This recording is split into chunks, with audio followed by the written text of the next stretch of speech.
Hello, welcome back to my channel and to another reaction video. This time we continuing the Greater Terran Union series. This is part 8.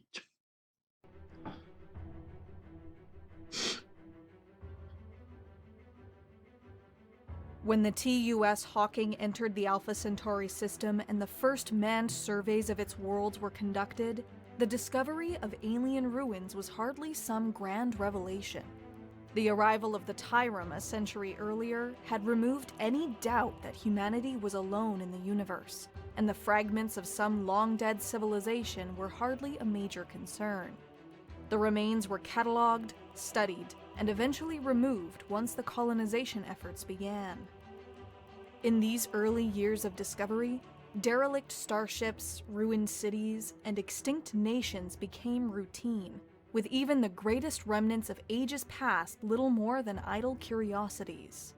Despite the overwhelming evidence that humanity had emerged within some cosmic graveyard, surrounded on all sides by those who had risen and fallen before, there remained the earnest belief that the universal law of entropy did not apply to the Greater Terran Union. This was embraced by the nation itself, and with fiery rhetoric, its leaders proclaimed that where the flag of the Union was raised, never would it be lowered. When the GTU entered the latter half of the 26th century, this once stalwart belief in human exceptionalism began to conflict with the realities of the universe. The Union was unquestionably the most powerful nation in the galaxy, but evidence of its decline was unmistakable. Ceremony and speeches celebrated the Union's victory against the Florian matriarchy, but across human space, the devastation remained. A dozen worlds had been occupied, while humanity's greatest fleets and armies were pale shadows of their former strength. The country's wealth had been expended, and worse still, the defeat of the Florians had only further embittered the rest of the galaxy against the GTU. No. Mindful of perceived Terran weakness, the Marshals decided on a show of force. Skiron secessionists, a lingering nuisance since the integration of the former compact, were finally crushed, and renewed measures were taken to ensure the loyalty of the Union's puppet governments. On Earth and its colonies, there began a renewed crackdown on subversive elements, but the largest display was reserved for the frontier. A world whose name roughly translated to Prophet's Retreat had long been deemed off-limits to Union citizens, despite its idyllic nature and vast resources. The planet was considered holy by the Mesh-Ben, religious zealots who had imposed their will across what they believed to be the lesser races of the galaxy. While they had undoubtedly once been a powerful force in the universe and still possessed technology far more advanced than anything in the Greater Terran Union or elsewhere, their fire had gone out of the universe. Ever since they were first encountered, even the most optimistic military leaders had considered a confrontation with the Mesh-Ben to be unwinnable, but as the Union approached technological parity, their overwhelming supremacy was no longer assured. The risk was undeniable, but a victory over the Mesh-Ben would shake the foundations of the galaxy. When the first outpost was constructed on Prophet's Retreat, the reaction from the Mesh-Ben was immediate. Their eldritch warships arrived in orbit of the planet, and in a terrible irony, were forced to fire upon a world they had vowed to protect. Their priests declared a holy war on all humanity, and promised to erase it from the stars. The Mesh-Ben had been complacent for centuries, however, and their response was entirely predictable. The trap Fleet Command had laid was executed perfectly, and battle-hardened Union fleets found the Mesh-Ben completely unprepared for their sudden counterattack. Okay, The never capitulation mind. of the Mesh-Ben in 2559 was every bit the shock to the galaxy that had been intended. In a single stroke, the Greater Terran Union had proven itself resurgent. As if by design, the completion of the Union's Dyson Sphere was declared that same year, and a series of similarly massive projects announced across all of GTU space. Interstellar gateways, reverse-engineered by Union scientists, were constructed in critical systems, while enormous orbital habitats became home to tens of millions of Union citizens. Fueled by the energy of an entire star, the Union aspired to even greater feats of engineering. In the extragalactic cluster, Operation Oasis was approved, and worlds were destroyed by the Sword of Terra to provide materials and make way for an artificial ring world encompassing an entire star system. Amidst this awe-inspiring display of Terran rejuvenation, the first indicators of the coming catastrophe were overlooked. Escalating system failures in military networks were blamed on user fatigue, while strange malfunctions in automated systems were misidentified as conventional errors. Artificial intelligence had long been banned within the Greater Terran Union, and synthetic life forms existed only within secure laboratories. But the discovery of self-propagating computer systems known as the Nex, hidden deep within the Terran network, made it clear that some sort of breach had occurred. Every attempt was made to shut down the Nex network, but when this malicious virus gained access to the nanotechnology first discovered in the extragalactic cluster, the situation spiraled out of control. In an instant, billions of self-replicating machines appeared on every major Terran world, massacring the local populations. Warships self-destructed inside their moorings. Entire anchorages were left without power, while the most advanced military technology either refused to function or was turned against its operators. Acadia, Warsaw, Germania, Halifax, and even the paradise world of Elysium, worlds that had for centuries been amongst the greatest in the Union, were turned into battlefields in an instant.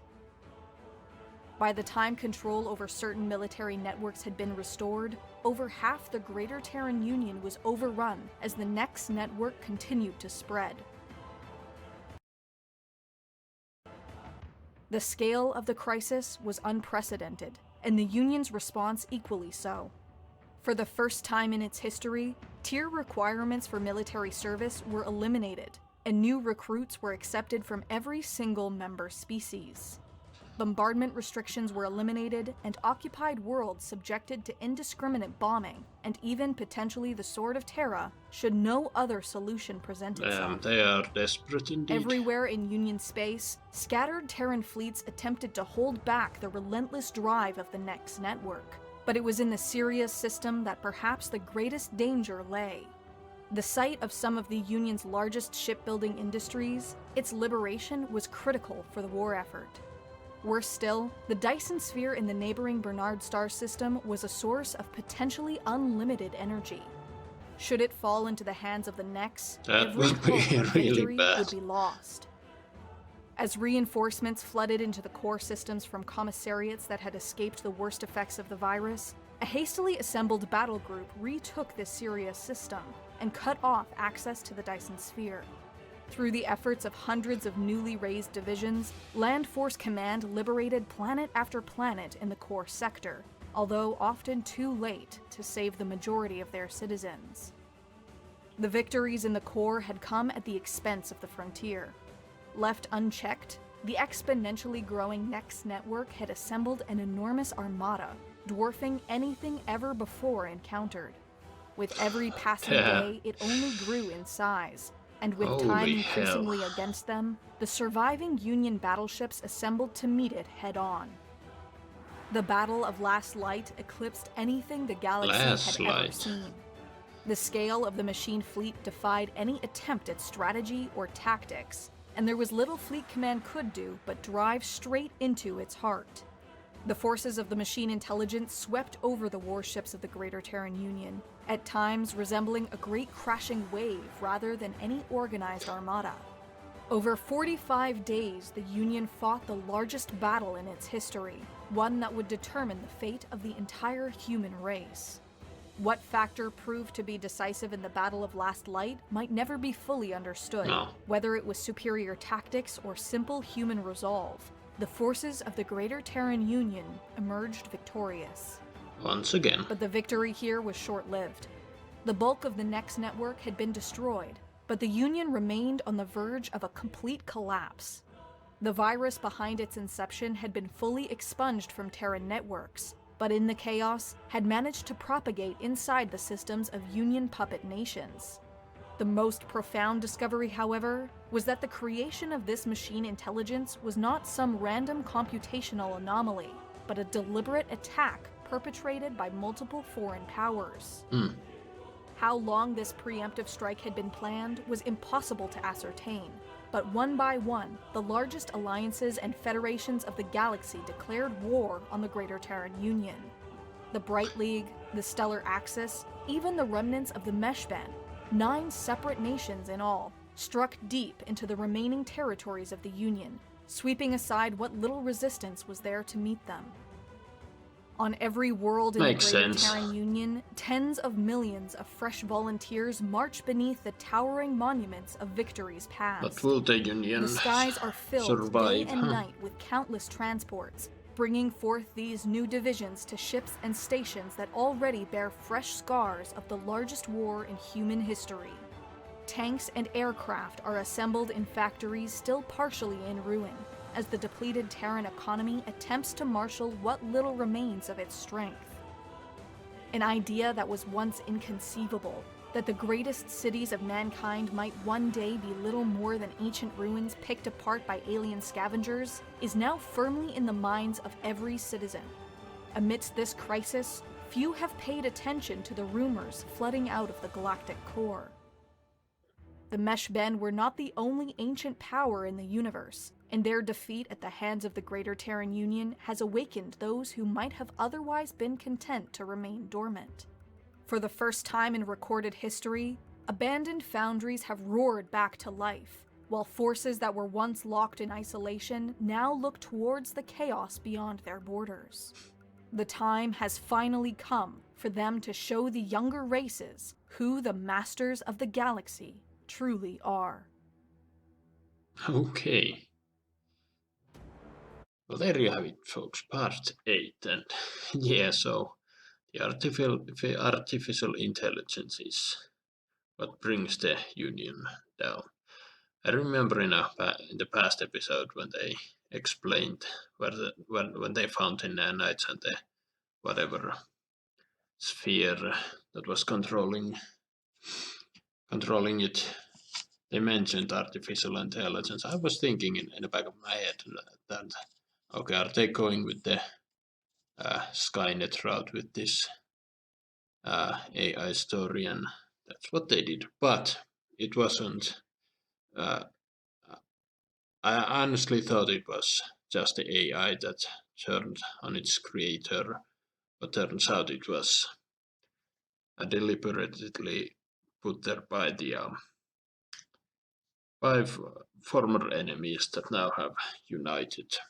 Yeah, then we have the Mashpen, another ancient race that the Terran Union attacked them in an attempt to shock the galaxy into obeying the Union once again, or to prove that they are still powerful, and it did just that. But I mean, the whole AI plan was already in effect. But yeah, it was sad to hear that a lot of people died because, I mean, the AI took control over their entire, well, not their entire industry, but most of it, and yeah, a lot of innocent people died. But yeah, it was cool seeing. I mean, once again, we have this scene where the largest fleet ever built and the largest battle and yada yada. But somehow the Union survived. I don't know how. Plot armor, I guess. This is the first time I feel like okay, now it's just plot armor. But yeah. But time will tell. Will the Terran Union survive? Have they learned to become more peaceful race? Maybe the other factions would leave them alone if they did that, or will they be destroyed, or will they reign supreme? But yeah, I'm very happy to see.